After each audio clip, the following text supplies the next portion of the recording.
ابو ہریرہ رضی اللہ تعالیٰ عنہ سے روایت ہے، رسول اللہ صلی اللہ علیہ وسلم نے فرمایا، جماعت کے ساتھ نماز پڑھنے میں گھر کے اندر یا بازار، دکان وغیرہ میں نماز پڑھنے سے 25 گنا ثواب زیادہ ملتا ہے، کیونکہ جب کوئی شخص تم میں سے وضو کرے اور اس کے آداب کا لحاظ رکھے، پھر مسجد میں صرف نماز کی غرض سے آئے تو اس کے ہر قدم پر اللہ تعالیٰ ایک درجہ اس کا بلند کرتا ہے اور ایک گناہ اس سے معاف کرتا ہے۔ اس طرح وہ مسجد کے اندر آئے گا، مسجد میں آنے کے بعد جب تک نماز کے انتظار میں رہے گا اسے نماز ہی کی حالت میں شمار کیا جائے گا، اور جب تک اس جگہ بیٹھا رہے جہاں اس نے نماز پڑھی ہے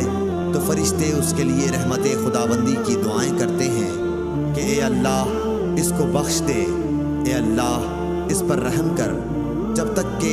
ریح خارج کر کے وہ فرشتوں کو تکلیف نہ دے۔ صحیح بخاری حدیث نمبر 477۔